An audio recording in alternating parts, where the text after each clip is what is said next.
Vijay Shanthi, Assistant Professor, Department of History, Fatima College, Madurai.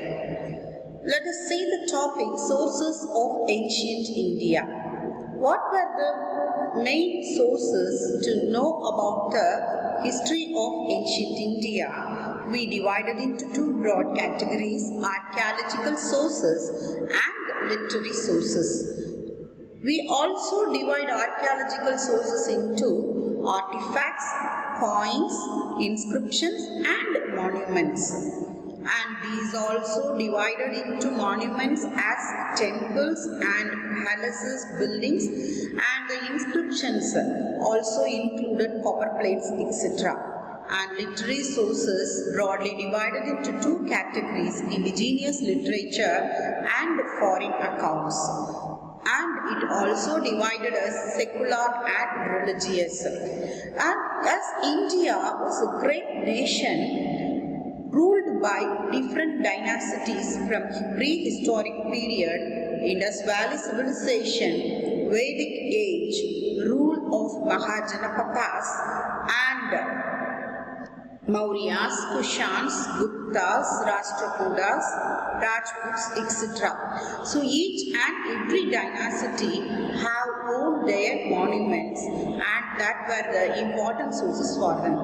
First we see the archaeological sources. As inscriptions we divided into two, official and private. And official sources were known as prasastis, that official records of Harisena, Bhoja, Chandragupta Maurya and Allahabad pillar inscription of Samudragupta were all comes under official records. And the private records are finest examples of Hadikumba and Kara inscriptions, and some more were important inscriptions during the ancient period, rocks, edicts of Ashoka and pillar edicts of Ashoka. By the edicts we have to conclude the extension of the empire of Ashoka. And such inscriptions are also religious and titles of the king, chronological history, invasions, extent of the empire and achievements of the king, land donations were mentioned in inscriptions and they also issued in it in copper plates. Next we come to know the coins, and coins were the authentic sources to know the economic condition and prosperity of the nation, and they issued what metal they have used, gold, silver and copper coins were issued by many rulers. By that we know how they have to be rich or how is their economic prosperity standard. We have known from the metal they have used. And they followed the coinage system adapted from Greeks. When the Greek and Macedonian invasion was occurred in India, and after the Alexander's invasion, they know the art of dyeing the coins. So the coins were minted properly manner after the Greek invasion. And the coins were mentioned in different names: Nishka, Tanka, Karshapana, Satman, Chatri Pass, Kasu, Kalanj, etc. And in the coins, the images of kings, gods, goddesses, animals, emblems, year and what is the value of money were all mentioned. In the animals, the rhinoceros, the elephants and the tiger, and related to the emblem they have mentioned in the coins. And next is monuments. Monuments we divided three: architecture, sculpture and paintings. And architecture, Buddhist stupas, vikaras and the city of Patliputra, palace of Mauryas, Sanji stupa, Gupta temples, that is Theogar temple, Ajan Ellora, Elephanta, Theogar temple, Mauryan palace were all the finest examples to know their art and culture.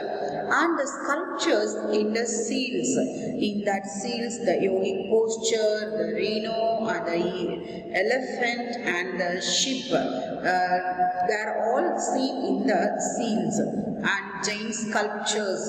The saints and Mahavira sculpture were seen in lot of places. Gomatishwara statue at Siravana Belikola, Kushana and Gupta sculptures, Satavahana sculptures and Kajirogo sculptures, Gandhara art, Amaravati art, Mathura art were the finest example of the sculptural works of ancient India.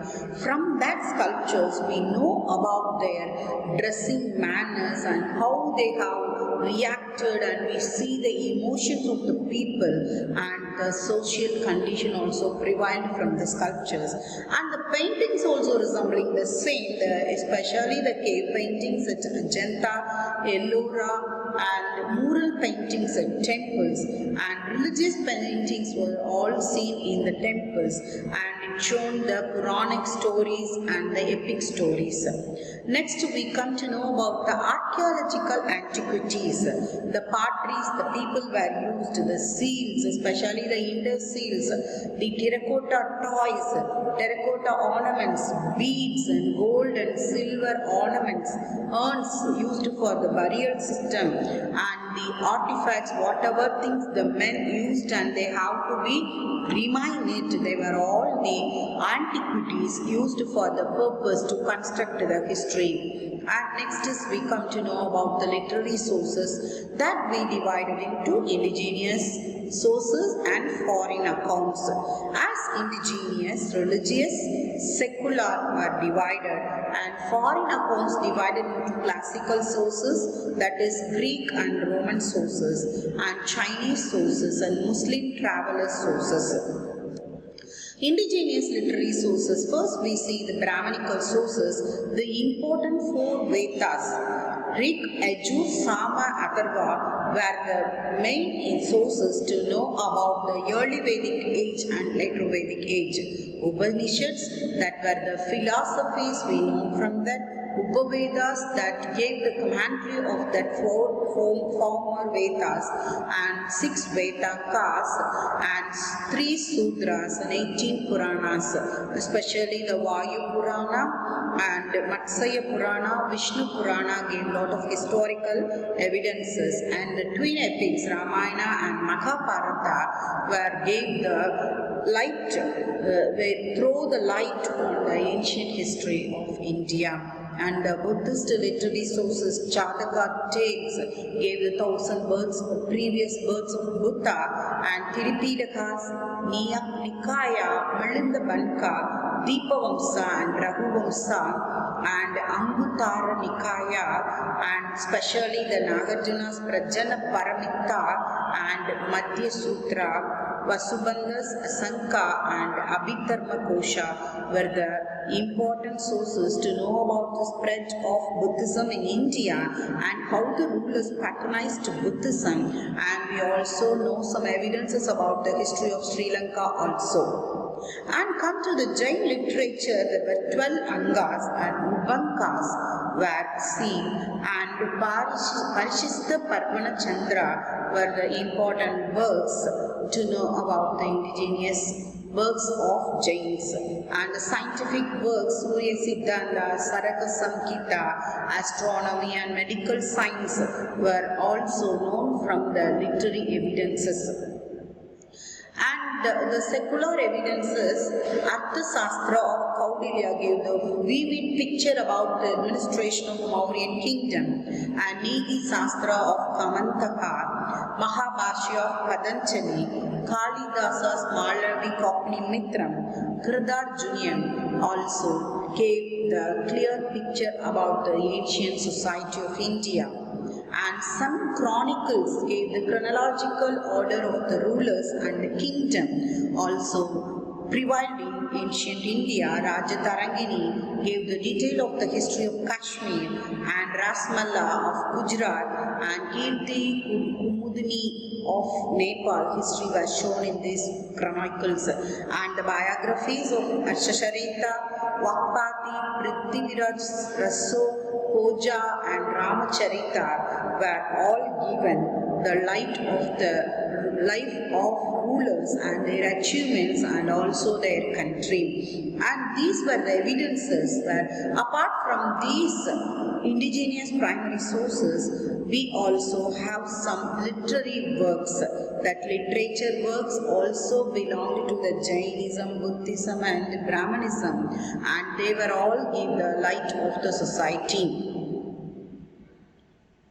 Apart from the above indigenous literature, we also know about the religious and secular literatures also given the light of the society, especially the Tamil literature, Sakananuru, Prananuru, Balayapati, Kundalakesi, Sivaka Sindhamani, Aimperum Kapiyam, Aimchiru Kapiyam, everything gave the mirror of the society. And next is foreign accounts, that classical sources, Chinese sources and Muslim traveler sources. First we see the Megasthenes Indica gave the clear picture about the Mauryan palace, Mauryan administration and Mauryan society, and Demachus, Dionysius, Arrian, Strabo, Pliny, Ptolemy and Greek and Roman historians' accounts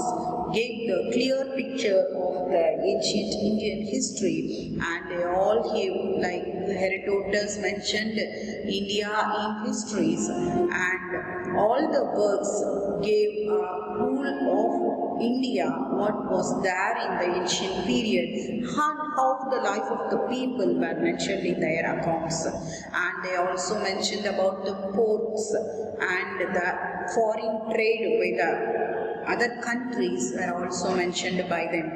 And Chinese sources, the Chinese pilgrims came to India, Fagian, Yuan Swan and Itzi gave valuable accounts. A lot of persons came to that, but anyway, these three persons' accounts gave the clear picture, and Fagian gave the detail of the educational system and religious oriented, how the Buddhism was dominated in the society, and he also gave the details of Buddhist pilgrim centers and educational institutions. And Yuan Swan in his CUP, he gave a picture of North India as well as South Indian picture, and he didn't mention a lot of things in South India, but anyway he has given the vast detail about the extension of Buddhism in North India. And his works were so religious oriented about Buddhism.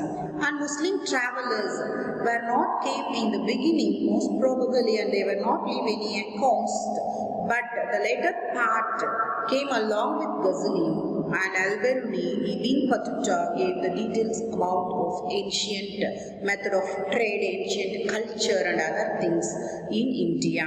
So these things gave the real picture of ancient India. With the support of archaeological evidences, we confirmed the literary sources and we construct the ancient history of India. And here some of the pictures, and here we see some of the pictures of sources, the prehistoric period, Paleolithic, Mesolithic and Neolithic stone tools and pottery, dolmens, fire wheels were the main sources, hunting scenes, stone tools and weapons, and Indus Valley civilization, the potteries, the terracotta toys, beads, and in the Vedic period, the four Vedas, and later Vedic period, Atharva Veda, Samaveda, Yajurveda, Ramayana and Mahabharata, and the copper things, and then the coins of ancient India, the Kanishka, the Kushan coins were also give the clear picture. And finally, sources are the foundation to write the history. They help to reconstruct and revamp the history of India.